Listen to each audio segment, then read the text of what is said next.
So the first question we ask everybody is bring it back to a younger you and the first memories of falling in love with music, whether there was like a time, a place, a record. What was it that really made you fall in love with music? I don't know. I struggle to like remember a time where I wasn't absolutely obsessed with Yeah. music.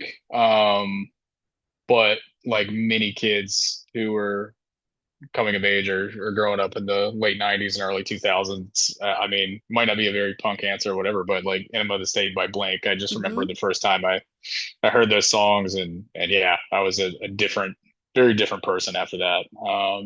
So that was the moment for me, and I really cared uh about not much else after hearing that record for this niche genre of music. So Oh, I love that. And that's when I'm doing a little bit of research, I learned that. And again, some people would say like, oh, they're not punk or they're not this. And of course, we can argue that all day, but they're still important. Like you think of the longevity, they're still out there. And I think although they had that time with Matt Skiba, they're still out there now together, the trio that they are. And I think when I was younger, I remember hearing Enema of the State too. And it was like, that was everything, or take off your pants and jacket. And even though I don't listen to that so much now. Sometimes it's like it still holds that special place. So I love that we kind of had that similarity. And again, like how people view Blink, it's like in your car, even if you don't like them or whatever you want to say, you're singing those words. There's no denying that.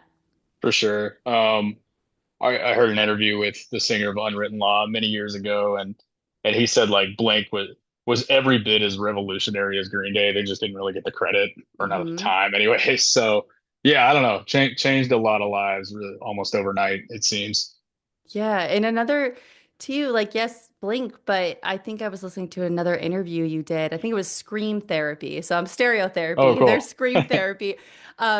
But you'd mentioned the Misfits as well. The Misfits were another pivotal band for you. And I think when you think Blink and then to the Misfits, so do you think what was it about the Misfits for you that you were just like, okay, this is kind of for me, or maybe I don't know it's for me yet and it's going to become for me? Yeah, well, when I first came across that band, I was a little bit older. I was at Yeah. least a preteen at that stage, but that was like it was like the next step, I guess. It was like, oh wow, this feels like it's so much for adults, you know? And Yeah. like I don't know, it just felt like made for me. It was offensive, it was super catchy, it was a lot edgier, and I don't know. I think at that time I was probably just trying to be as rebellious and being into the weirdest stuff I could be to piss my parents off. But yeah, Hmm. it's something about that band spoke to me, and I think that was maybe my first like introduction to like real punk or whatever that means. But yeah, but I still listen to Misfits. And I think too, like that was almost when I just remember my friends listening to the Misfits, and I'm like, is this for me? Is it not? And it honestly took, and this is where some people be like, oh, here's your scene cred or whatever, but listening to Alkaline Trio and Sure, yeah. realizing, oh, they love the Misfits. So who's the Misfits? I don't even know who they are, but okay, well, this seems okay. My parents, I had to hide the CDs under my pillow. They were Yeah, just like, yeah. what is this? I don't know. But again, like sometimes that stuff speaks to you and you find it in different ways, or like the old someone's wearing a t-shirt and it's like, who's that? I want to know what that is and be a part of that. But it's sometimes like the things that seem like dangerous are the things that like we end up loving and figuring out they're not so dangerous. They're a part of who we are in some way. Maybe we find something we connect to. So, uh, yeah, no one kill me on that I found them through Alkaline Trio. That's how I found the Misfits. There was no cool story there. Hey, no shade against that. I mean, that band has been just incalculably influential on my entire music taste, and this band. I mean, yeah, Alkaline Trio will forever be important to me. So, Oh, all right, yeah, good. there's Good. I'm in good like that's the thing, them, and obviously like when I heard like the influence of the Lawrence Arms as well. And like I'm originally from Chicago. I'm in New Jersey now, but oh, cool. like that's a part of me. I'm like going to the Metro and seeing Alkaline Trio and the Lawrence Arms, like their Christmas show. And it's like bands like that stick with you. And I'm like, that's my path. Maybe it wasn't me finding not even Blink. Like I found Blink, but for me it was the Alkaline Trio, the Lawrence Arms growing up in Chicago and like, hey, I'm gonna go see these bands. And there's something about the community that and people can argue what's punk or what's not punk about Alkaline Trio, but to me, that's what it was when I was younger. And it was like, there's community here. Yeah, well, you're also really lucky to grow up in a city like that, where Oh, like some of the most influential bands in the genre have come out of Chicago, and I don't know, I don't have any negative things to say about that city or that scene. So yeah, just I guess just becomes entrenched in who you are. Um, yeah, for sure. And I mean, too, so I know something too in another interview I was reading about you that how punk music and just punk in general allowed you to find your chosen family. And I know that's so important. It did the same thing for me and led me on my creative path. How is finding like and finding that chosen family allowed you to really bloom as a creative and the musician you are today? um, well, I mean, it's definitely like you know having this chosen family or whatever has definitely turned me on to more bands than I could have ever imagined to be like introduced to and cross Yeah. paths with, you know, and I don't know, I'd like to think that sort of informed my taste to some degree. A band that we did a run up the East Coast with called Eaten by Snakes. I mean, had we not gone to Germany and had met mutual friends over there, I never would have crossed paths with them, and I ended up falling in love with their band. And maybe it's maybe like their sound isn't directly you couldn't hear like a direct influence with some of our new stuff, but it definitely like informed my writing to some degree. So I don't know if any of that really answers your question, but yeah, like this community has, you know, it's just I don't know, I feel really lucky to be a part of something that still feels pretty vibrant. And I get to, you know, meeting people and get introduced to new bands all the time. And I mean, too, like you guys are, you're based in Atlanta. So for me, because I think, again, me from Chicago, now New Jersey, or people talk about LA and all these other places, even Nashville is big. People talk about, for you, how was that kind of finding your way in the punk community in a place like Atlanta? Because hearing that, like, I don't really know about that place. Yeah, we get asked that all the time. Yeah, I don't know. The honest truth is mm, like DIY punk, this whatever you want to call it, this community. I mean, is everywhere. You just got to know where to look for it and where to find it. right. I don't think I'm assuming it does not compare to where you know you grew up or many other you know cities in the States, but I'm so proud to be from here and like some of my favorite bands ever.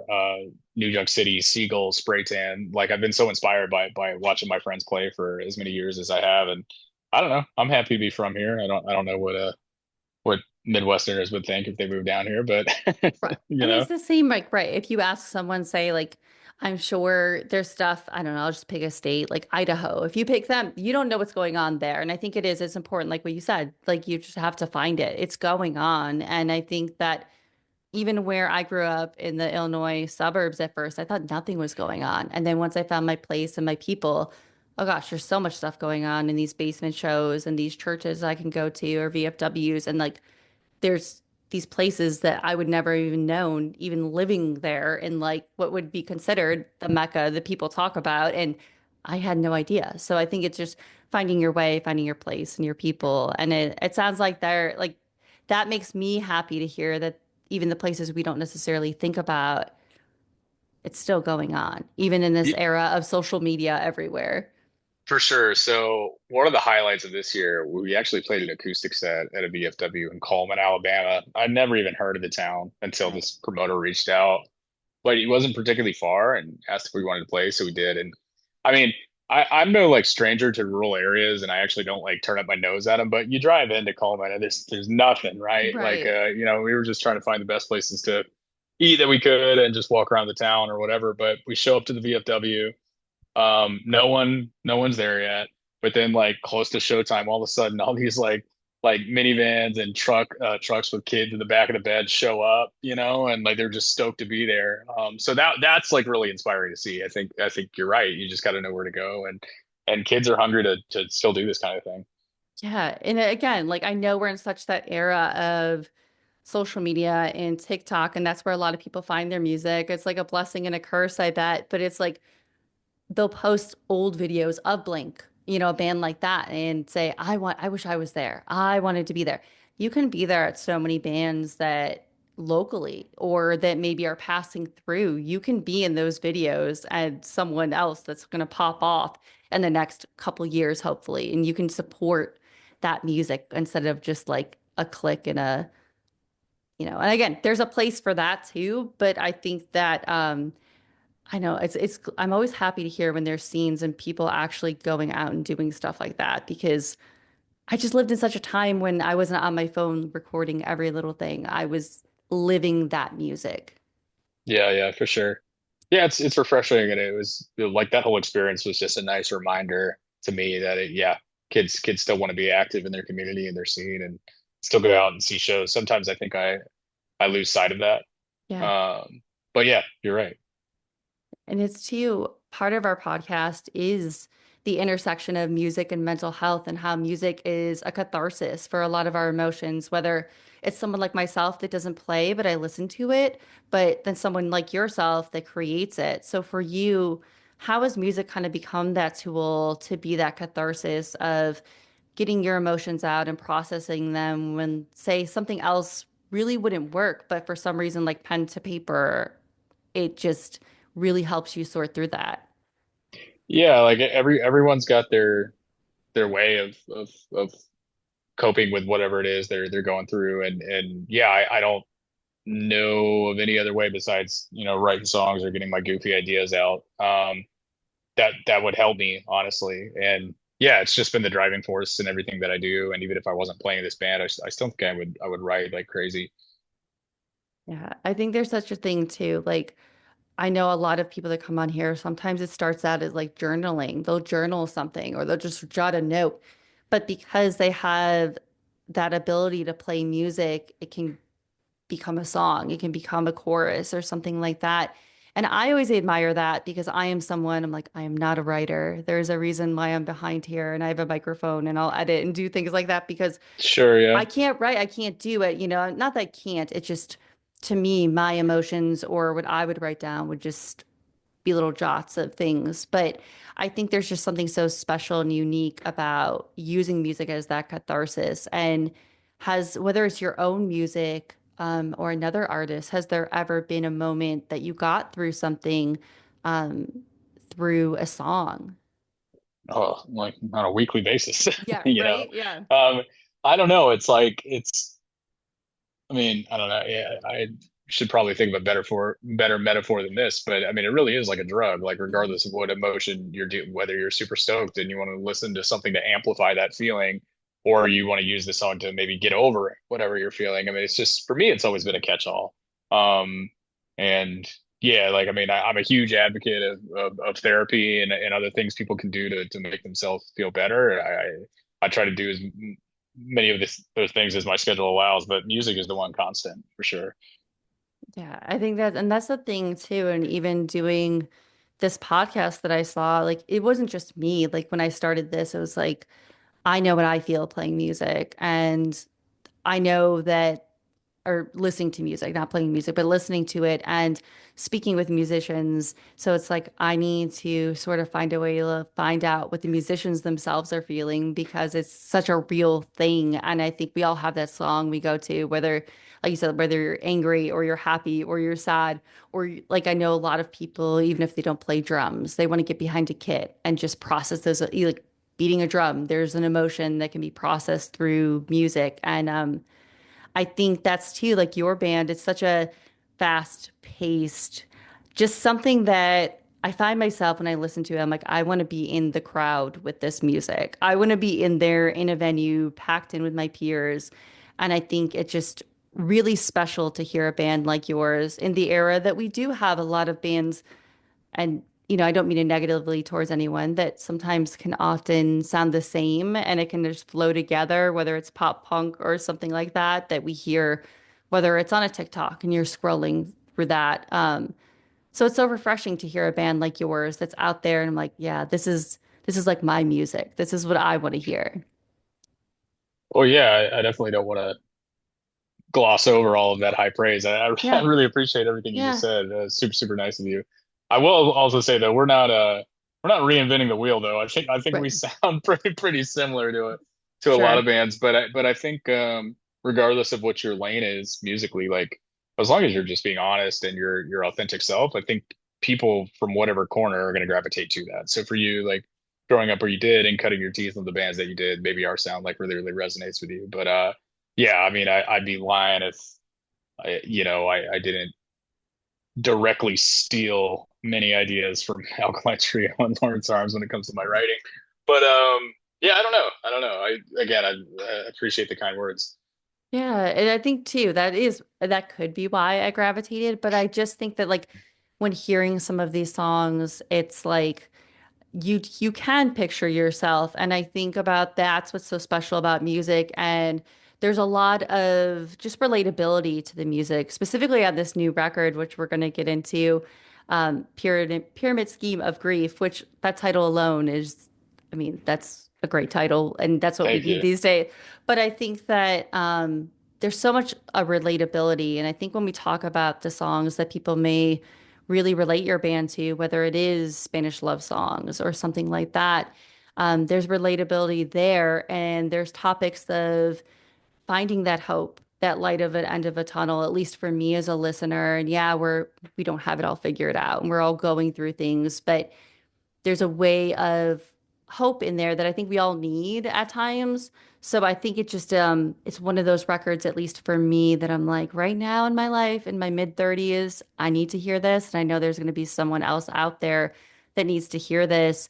For you, as I mean, it's coming out on the third. We're like right here. It's going to come out Friday. For you, what are you most proud of? The cover art. Hmm. No, I mean, I'm super proud of the record. I mean, I don't know. I'm proud of the fact that at least from a writing perspective, like we didn't overthink a lot. It was definitely something that I think Ollie and myself and Dave, we really just wanted to make the record that would speak to like our teenage self in a lot of ways. It's like Yeah, we're this one was definitely for us. Whereas I don't want to say like we would previously write to appease anybody, but this was I want to say like the listener definitely came last with some of these decisions, you know. So it's interesting that you say that this is a record people need to hear. I really appreciate it, but at the time, I didn't really enter any of my thought process when writing some of this stuff. yeah, and I think that's interesting because a lot of us sometimes, I think, forget that the musician needs this, whether it's the catharsis or the writing of the music or these songs at this point, because we just think, oh, we need this. This is ours. This is for us. But then maybe not even thinking who created it, that in that moment they needed it this way or written this way. And I think it's really important for us as listeners to understand. It's just a broader, it's another way to look at music and how it connects us because necessarily some of these songs that I'm like, oh, this is what this speaks to me. This is what I never tell anyone like this is what I think your song is about. But for me, it's like you listen to these songs and you can see yourself, but then what you probably read about, it's probably way off from someone else. And I think to hear you say that too, that the listener was kind of last is I love to hear that because I think some of us don't think about that. We think, oh, well, this was for us. This was made for us. Yeah, I think the royal use ability to attribute your own meaning to it though is the beauty of it, and I think Hmm. that we never. I want to be like clear, like I didn't never try to lose sight of that. Like Yeah, specificity is a really important tool when you're writing, but at the same time, if it's too specific, you're going to alienate people potentially. So, sure. yeah, I'm just glad that there's some sort of common thread that people that can latch onto to some degree. Yeah, and I was reading to you because obviously routines has been out. A lot of people I can see in comments talking about this one. And I know, I think it was on Chorus FM. They had said you'd referenced it was about like the burnout and we're the architects sometimes of our own burnout. We don't change anything. And I think that's one relatable. And even again, if whether someone doesn't consider that while listening to it, I think burnout in general is such a real thing. How do you, in general, deal with burnout as a musician, whether you're on the road or you're trying to create a record or just life? Yeah, I wish I could say I dealt with it in a healthy way. Sure. Um, I'll say this, the record is at least to some degree about trying to take the first steps to do so.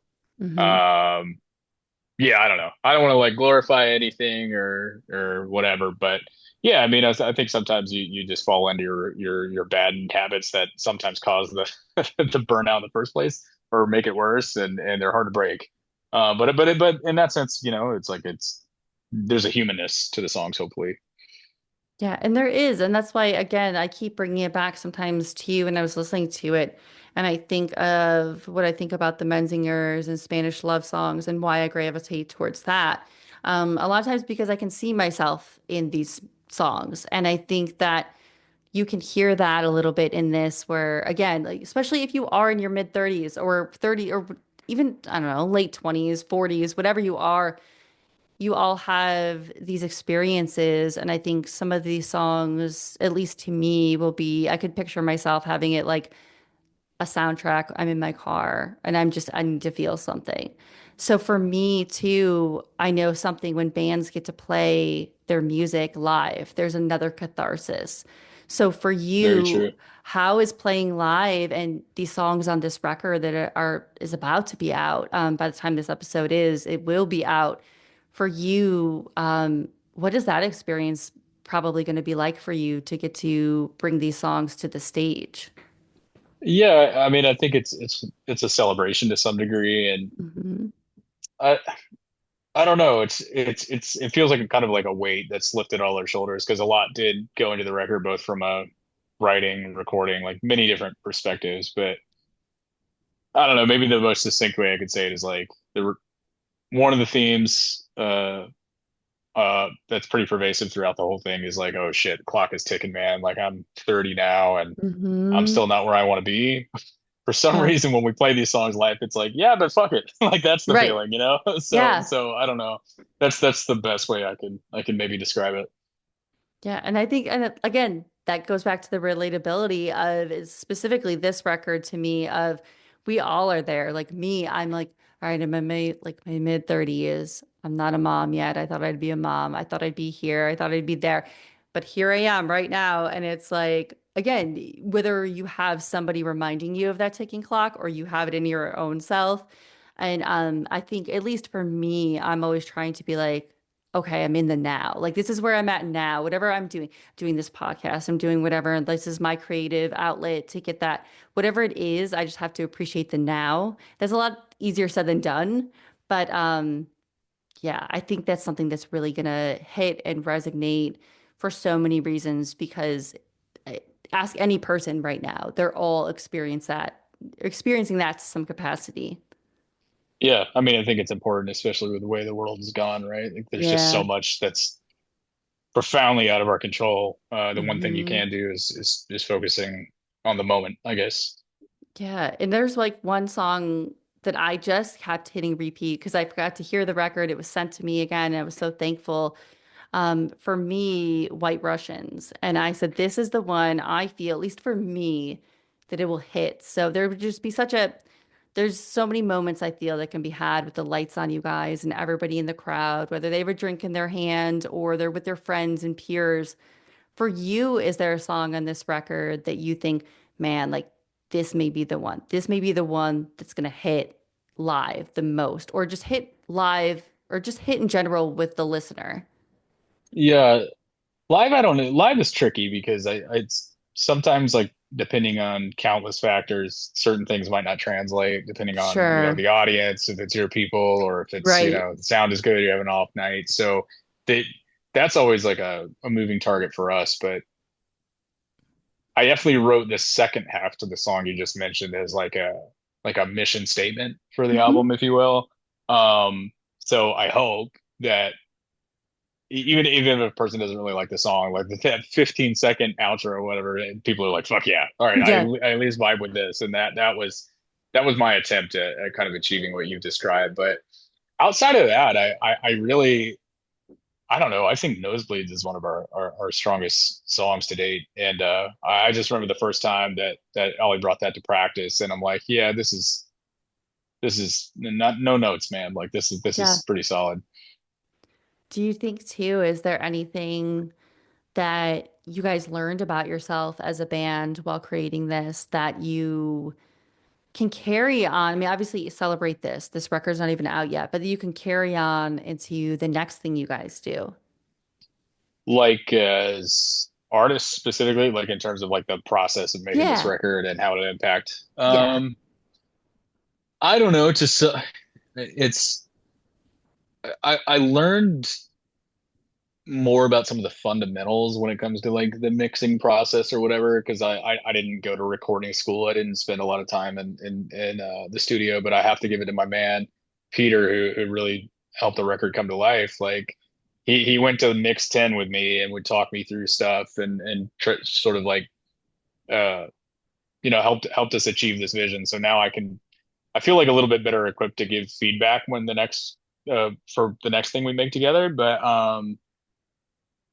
with that being the one exception, I sort of feel like it taught us we know a lot less than we think. Hmm. And also maybe don't care as much because I do really believe that there's a direct correlation between really, really caring and trying to make something perfect and the outcome, like an inversely proportional relationship. The less you care, the better your song is going to be. And I know that sounds so weird, but that's always been my experience in this band.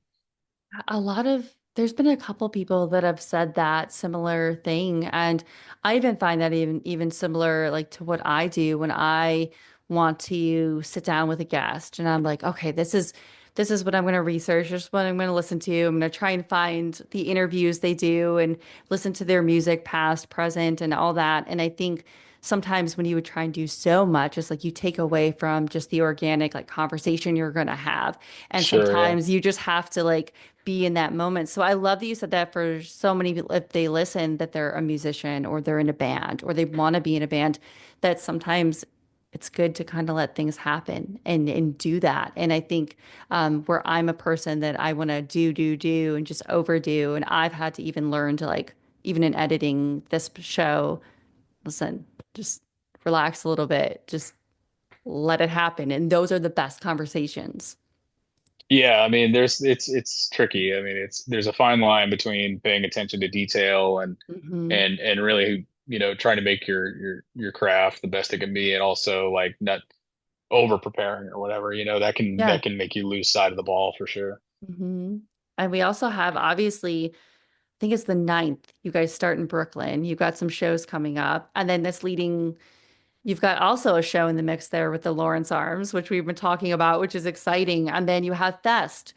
So for you, how special is playing a show like Fest? Because I think Fest, I've never gotten the chance to go, but any band I hear and talk to, that's just, it's just it. There's something so special about playing that.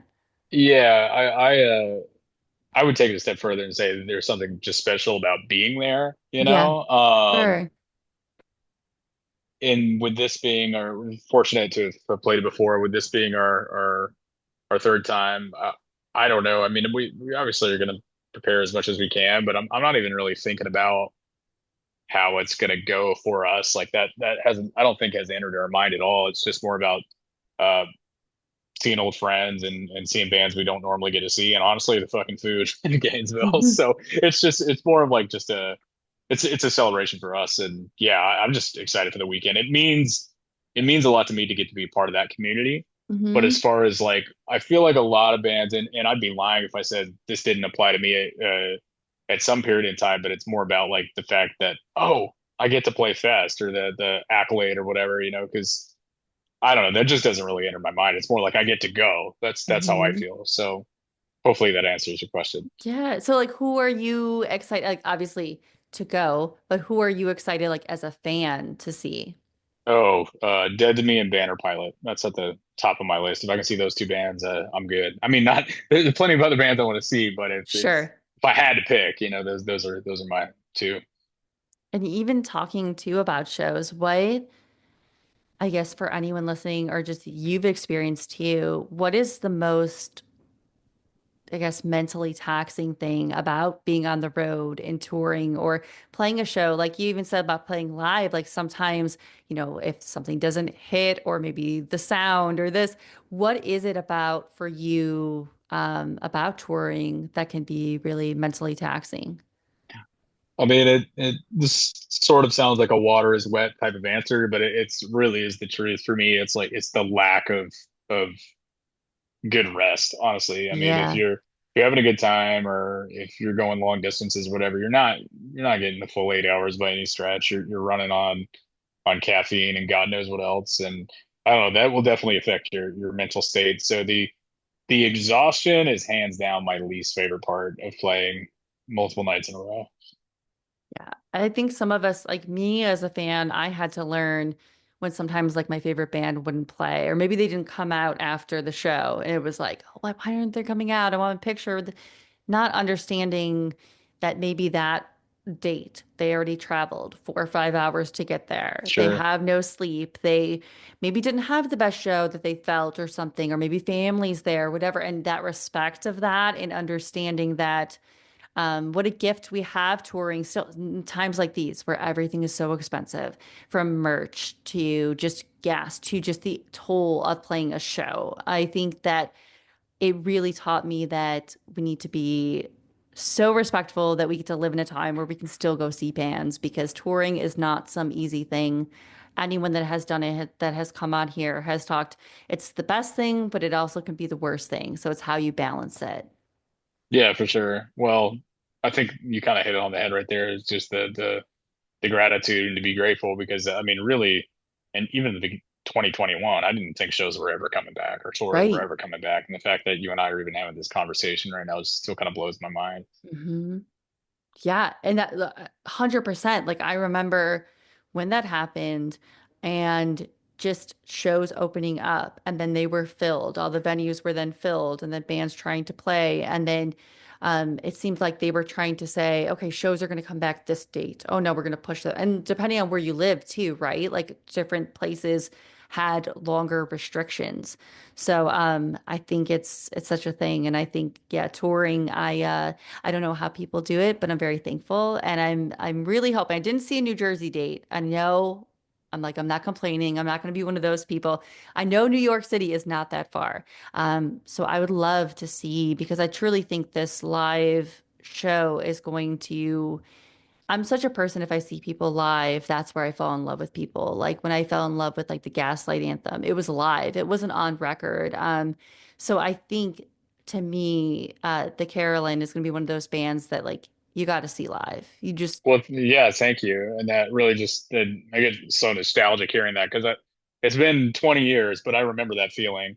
Mhm. And I don't know. Yeah, I don't want to say that I don't fall in love with bands live anymore, but my entry point is usually just given the internet, like Sure. hearing it on streaming or someone recommends it to me or whatever. But falling in love with a band the old way is still something special if you have the opportunity to do so. Awesome. Yeah, no, like that's, and it's, there's nothing like it. And I think um for me too, I would love to send people your way. I know I'm going to post all the links, everything. What's the best way for people to find the Carolyn? Uh, I think we're on all the major social media platforms. I think they're all Yep. consolidated at the Carolyn.us. If you go there, you're gonna find whatever you need. Awesome. But if you want to get in touch with us or whatever, email or Instagram is probably your best bet. Awesome. Well, before I let you go too, this has been so great. I would love to know too. Obviously, this record is coming out. We are on the eve of it. Um, any final thoughts about before this is out? Anything you'd like to share? Really just, I mean, I feel like no pun intended, a broken record a little bit saying this, but it's just gratitude. I'm Mhm. so thankful for Peter for making the record, my bandmates for still putting up with me, all of our friends, Tired Radio for having us on these tri-state area shows, and not people like you. Seriously, like just wanting to talk about my silly band means a lot to me. So, just super grateful to be doing this still. Oh, so yeah, everyone listening and watching, Period Scheme of Grief, go check it out. It is going to be out. I can confirm it is so good. And it's one of those records too that I appreciate for someone with like an ADHD brain. It is right there in your face. It's done, no fillers or anything. And it's to the point. And I seriously do. I really, really love it. Thank you so much. I appreciate it. Perfect. All right. Well, thank you so much for taking time and coming on here. I truly, again, I was looking forward to this one, and I'm like, I'm going to get this one out next week to hopefully push people your way. I appreciate it. And hey, if you find yourself in Brooklyn Yeah. on, I guess it's the 9th, yeah, Yes. you're getting in for free. I know a guy. All right. Oh, well, yes. No, I'm definitely going to try because I'm like, I want to experience this. So I definitely appreciate it. Awesome. Well, Lisa, it was great to meet you. Thank you so much. Yes.